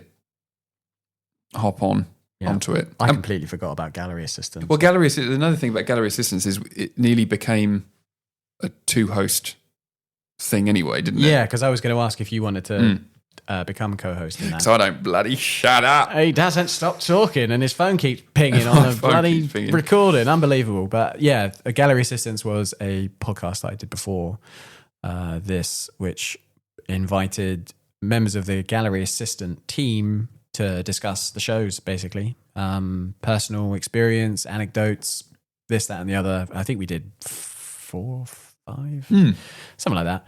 And that was good fun, actually, in hindsight. Yeah, I don't know where you can listen to those anymore, if at all. Potentially on our SoundCloud. They're still on the John Hansard Gallery YouTube channel. because Are they? I uploaded them. Oh, nice. Yeah. Well, there you go. If you find the John Hansard Gallery YouTube channel, you can find those. But yeah, that's the origin story, Ash. Hopefully that answers everything. Yeah. Do you want to go for one, mate? Oh my God, I'm dipping my hand in the bowl. I've never really jostled them before, so this is the first time. What we got? Okay, this one's from Sadie. What podcast / radio shows influence you? Now, you mentioned, what was it? Face Invaders. What other ones? Face Invaders. Yeah, that was great. See, I might be about to expose myself a little bit, but as much as I like creating podcasts, or at least doing the one that we're doing, and we did Gallery Assistants, I don't listen to a huge amount of podcasts on my own time. It's weird. I had this problem with university and doing my own photography work. I kind of just make what I like, and I don't like necessarily looking at other people's stuff. Do you know what I mean? Like, I have to then look at people's stuff to have artist reference material and stuff. And it is useful, don't get me wrong, but at the same time, I kind of just want to do my own thing and not have to be... I don't want to be subliminally influenced by someone else and then end up copying. Well, you don't have to be influenced by podcast to do a podcast. You may be influenced by completely other realms. But I have listened to a couple in the past. One that I really like and will dip into every now and again is Ologies. Ologies. So it's this lady brings on experts in their field, essentially. So they'll look at, I don't know what the ologies names are, but like vampirology or biology, plantology, archaeology. I'm glad vampirology was higher that was the first than one biology. I could think of, because I remember seeing it and they were talking about vampires and the history of vampires and stuff. And that's great because, yeah, you just sort of get a brief window into this really intellectual person talking about something that they're so passionate about. Nerd. Yeah. And it actually links to a Wired YouTube. So Wired is a YouTube channel on YouTube. And they've got a series on there called... It's like called Tech Help, but then when the video starts, it shifts to be like Shark Help or Primate Help or something. And it would be a professional in that field talking about primates, sharks, plants, vampires, dark matter, vampires. Yeah, exactly. And they just go through questions, sort of like the Wired Google most search questions. They'll do that, but for their specific field. So it might be like, why do chimps kill each other? Why do koalas have chlamydia? Exactly. Yeah. That sort of thing. Burning and then they'll question. answer it. And I only found it a couple of weeks ago. I was loving it. The one about primates, I was just like... You love a good ape. I do like a good ape. She was talking about gorillas as well. It was just brilliant. I don't know if anyone's ever heard the sound of a gorilla beating its chest. It does not sound like what you think it's going to sound like. I saw a comment, actually, and it sounds like little mini suction cups being pulled off. Yeah? Yeah. You're looking at me confused. Trust me, look it up right now. Look up gorilla chest beating sound. It's not what you think it sounds like. It's great. What about you? Are you influenced or? Well, I tell you, I used to listen to, when I was a kid, Yogg's Cast. Loved that. Yog Pod. That was my favourite. Yeah. But that's like super... That was more for entertainment, less so that inspired me. I listened to a lot of writers and artists being interviewed. Okay. Then they're not really the most exciting, but some very good people like Talar, Adam Phillips are often very good. But there's a BBC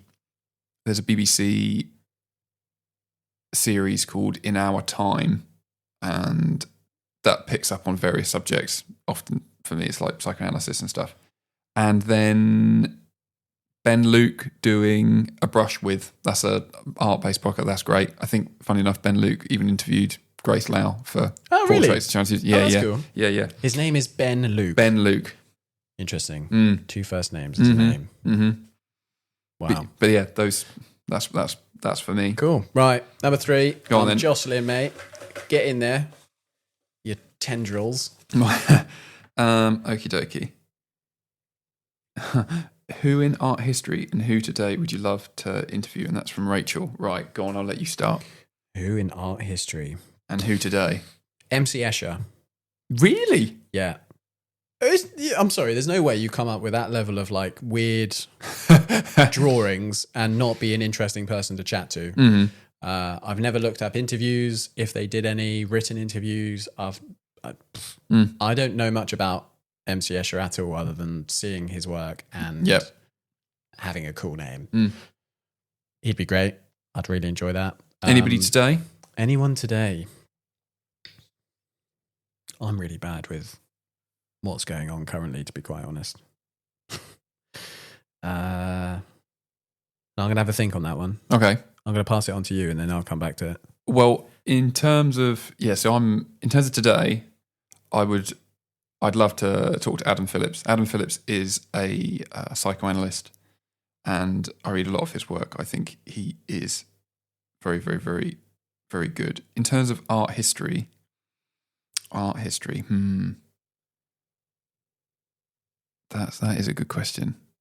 I would probably go for... I'll tell you what, hold on. Bloody hell. He's thinking hard. Don't hurt yourself, mate. Could I have Da Vinci?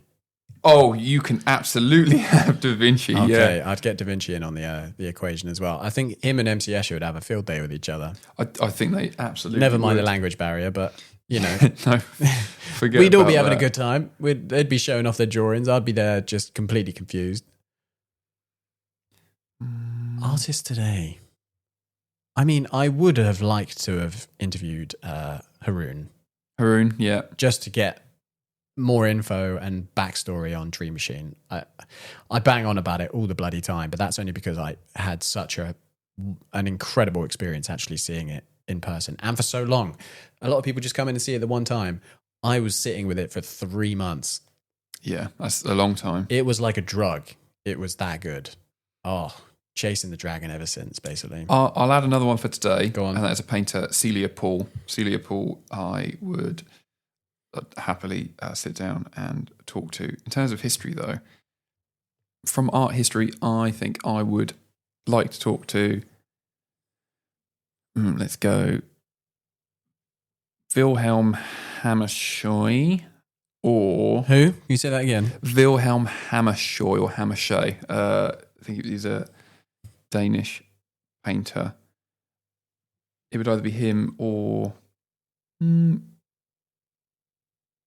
maybe Giacometti. Who's that? He was a sculptor. Oh, Yeah. that's cool. Or maybe just, I don't know. About Michelangelo. Furious head shaking from Piers. You love Michelangelo. You're always talking about him. No, I don't. Sistine Chapel this, Sistine Chapel that. No, I don't. Where's David? Did he do David? He's pointing. I think he did. He did. Oh, but that's a sculpture. Yeah. Here you go, mate. Your turn again. Yeah, I'm going in. Oh, small one. This one's from Jamie. Do you have any advice for writers, podcasters, or art professionals?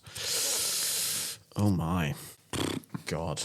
I don't think I'm qualified enough to even give that a sensible answer. I think for podcasters, I'm going straight in. Sorry, mate. Go on. Just start doing it. Yeah, fair Honestly, with Anne's one, we used the PA system at the gallery, which is not even remotely built for that sort of thing. It might be good for conversations at the gallery and projecting out into a space. Sure, great for that. But it was not. It was useful because that was all we had available. We were just holding microphones, weren't we? Literally holding onto them, trying not to move them and bash them on the table so that we didn't start picking up awful noise and stuff. But yeah, it's like that thing about the best camera you have on you. The best camera is the one you have on you, sort of thing. And that was the case for when we first started. And we just rolled with it. And then we found, luckily, the digital humanities sector at the University of Southampton had some podcast equipment that we used. It was incredible. That's why episode 2 sounds far better than episode 1. And then we went on to buy our own equipment. And we're still learning. We're not experts in the field at all. And if anyone comes at us and says, "Oh, you're just being modest," please don't. You're lying. We're having fun. We're doing it off our own backs. Just go for it. Do it. Don't be embarrassed. Ultimately, you're putting together something that you're going to be sharing with the world in some way. I think it does help, however, to have a decent skill set, or to collaborate with. Well, there you go. To collaborate with people who also have varied skill sets, because the technology side of the podcasts, I mean, I couldn't go near that. Yeah, I think the two of us are fortunate in that I'm invested in the technical element of recording it and putting it together, and you're very much behind every other element, basically, which talking with the artist, getting them emailing them, sorting out, putting together our little packs for them to come in and embrace. The most I add in terms of like afterthought is the bowl and jostling that around. But yeah, just go for it. That's what I'd say. In terms of like writing or art writing, I haven't done that for a little bit now. Just communicate simply. Yeah. But do be playful. But remember that you need to communicate something well. I know this is incredibly vague for someone telling someone to communicate things well. And you have to read and reread and then write and rewrite. But be playful, and essentially you're like, for example, like all of the introductions, they have to summarize something effectively. And if you know you're going to be talking about a particular thing, and there's a particular theme in an exhibition, you cannot leave that out. It's really it's a very sort of sculptural way of writing, knowing that these are fundamental things you have to include. And then you can also be quite liberal with what you leave out, because is this minute detail really important? I know it, but as in terms of listening, is that really going to make a difference? So, but ultimately, the way you write will be the way you write, and you're going to be as good as what you read. So I would recommend read people who write well in the art world, not people who write boringly. And I just want to re-emphasize what you said there. Be playful. I think, if you're having fun, stick with it, please. Like, even if it's that you're looking to make money and that's not making you money, so you need to do something else, you'll probably be having a worse off time doing something that you don't like than something that might not necessarily financially be supporting you, but you're enjoying doing it. That's why I like taking pictures of trees. No one's bloody paying me for that, but I enjoy it more than anything else that I take pictures of. And have fun, be playful. Right. No, another one.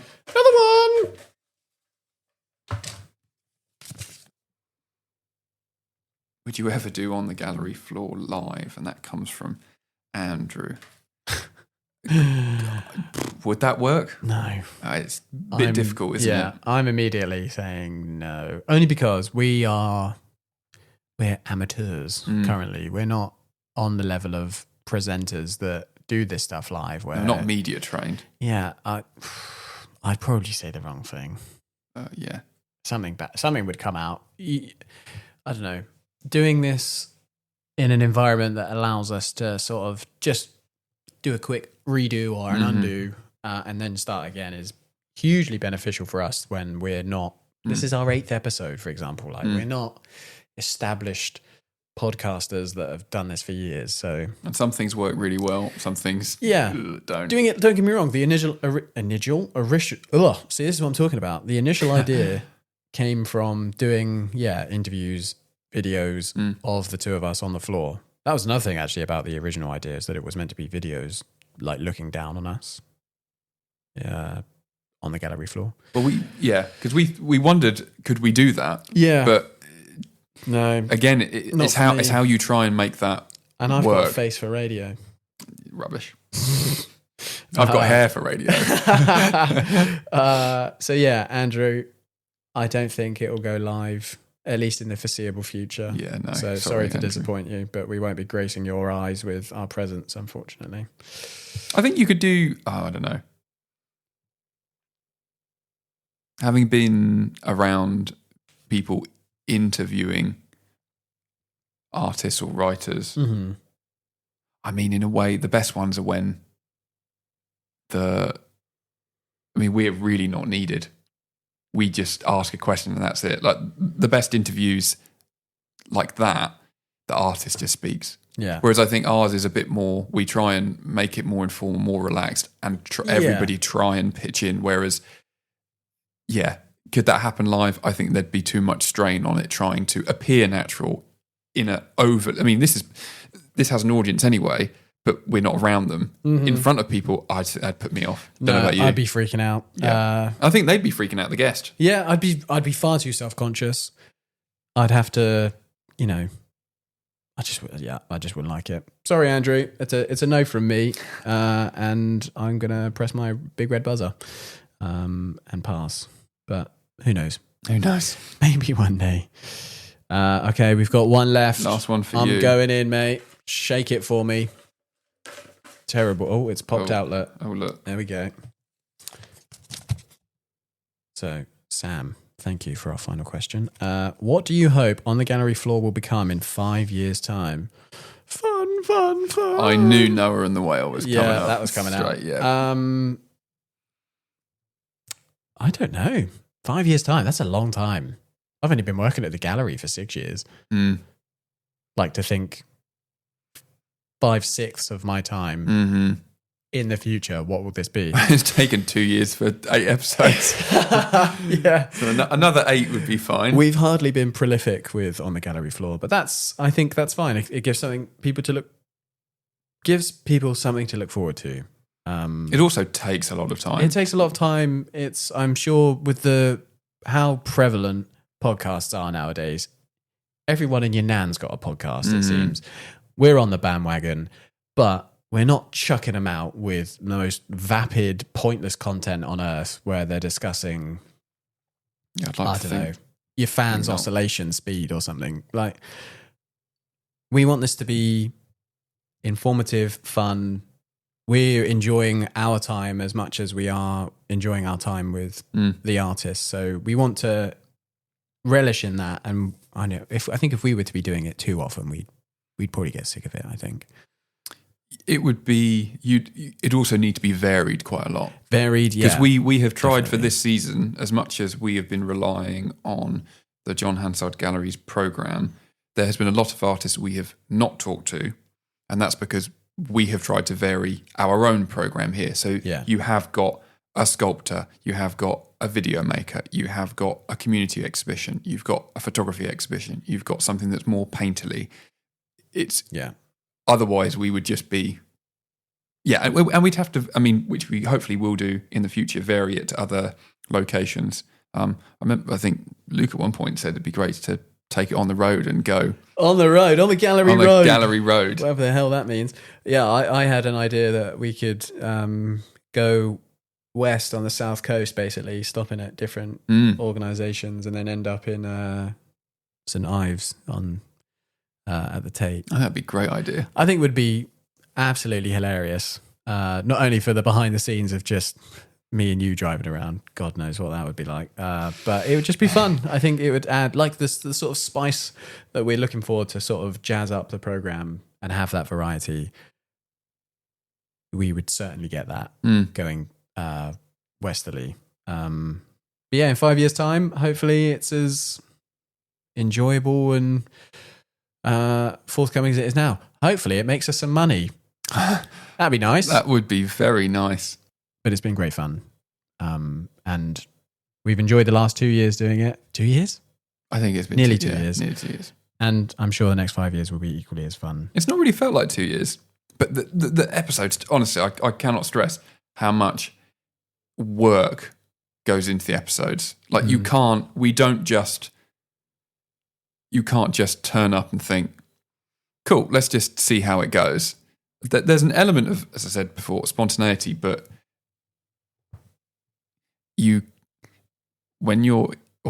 I think interviewing these artists that we've never had a chance of interviewing before, and we're very low down on the rung, we have to make a very good impression. Yeah. And if we write about their work in a bad way, that's not very good. If we don't produce a good and entertaining or at least informative or just lively conversation, that's not going to look great for them. Mm-hmm. And to be fair, with all of the responses we have had, of course, we've had 2 two guests that have just been too busy to get back to us. I think it's not been a bad track record. No, think not at all. People clearly have enjoyed being on it. Yeah, and it's just been a good experience all around, I think, for season 1. And who knows what's going to happen with season 2? Who knows? Who knows? Who knows? But that brings our questions to an end. Yes, it is. Oh That's my! that. Back in the bowl you go. That was all right.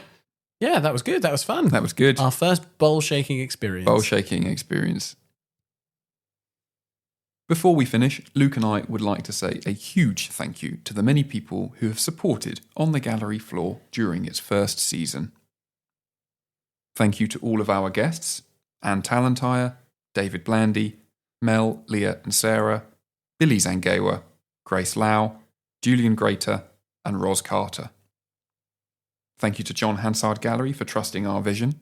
Thank you to John Hansard Gallery's front of house team who encouraged us, offered valuable feedback and helped us gather questions from visitors. Thank you to our composer, Ben Whitaker, who helped establish On the Gallery Floor's audible identity.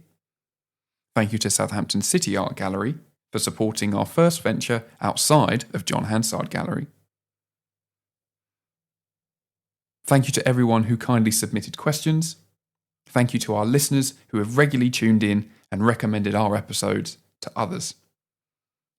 Lastly, thank you to you, Luke, for your friendship, your co-host ability, your editing skills, your technology knowledge, your technology patience, a lot of patience, and being the podcast pack mule, carrying lots of heavy equipment to and from location. Well, I'm going to piggyback on top of that as well. And Piers, thank you for all of your efforts outside of just... Obviously, yeah, I'm carrying the stuff, but you're doing a lot of the carrying elsewhere. And yeah, the podcast wouldn't be what it is without all of your work, trials and tribulations and everything in between. Yeah. As a co-host, smashed it, mate. Here we are on the gallery floor. No, all right, just me. Okay. Oh no, I was waiting to come in. we used to, when Ben made the first theme, because it had a different take on it, and it was almost like I think Ben had said it was almost like a 90s, 80s, 70s, 90s, 80s, 70s, some one of those periods.